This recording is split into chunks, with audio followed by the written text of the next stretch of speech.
Okay, in this video, we're going to take a look at the mental accounting transactions utility survey or experiment that we did this week.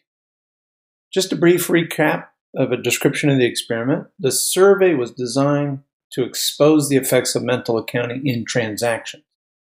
And one component of mental accounting theory suggests that people subjectively frame a transaction in their mind, and that framing directly influences the utility that a person receives or expects from a transaction, and therefore also influences a person's willingness to pay. Now, this is very important in consumer theory, right? Now, what happened? Well, we randomly split the groups, and the survey participants were split into two equally sized groups. Each group was confronted with a differently framed transaction scenario.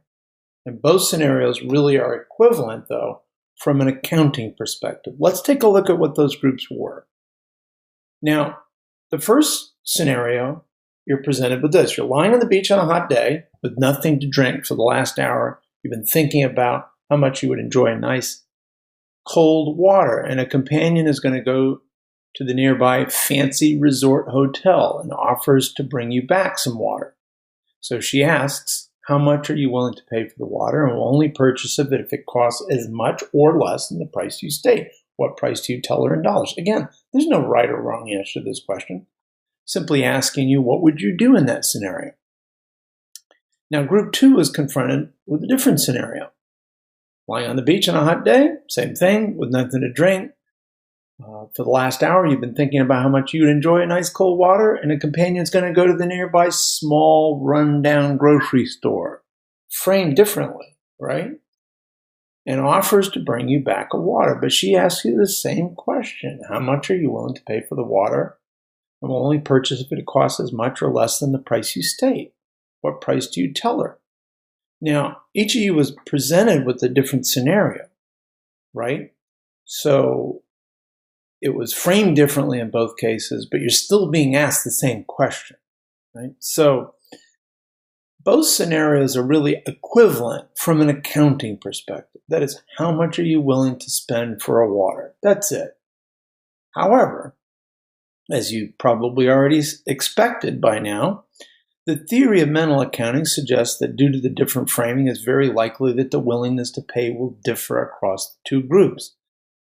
And I'm not going to spoil it for you, so I want you to think about that for a moment in terms of the framing. And I think you probably already have an answer, right?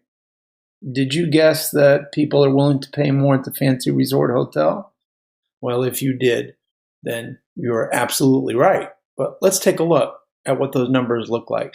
We're going to look at the results from a different class in which there were 22 students responding. For the fancy resort hotel, look at this. Now, I don't know if some students were just kind of inflating the numbers here, but there was one person willing to pay $75, $60, right?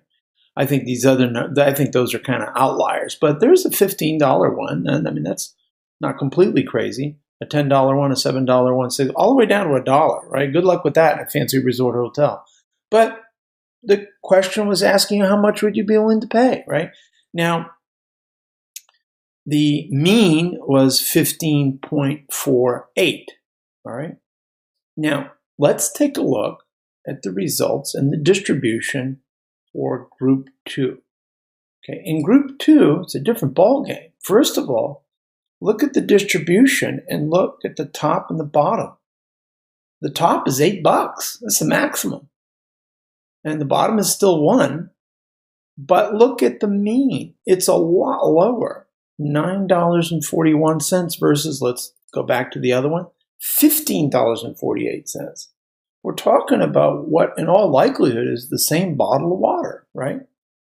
So clearly, I think we can all see that framing matters, and it matters a great deal.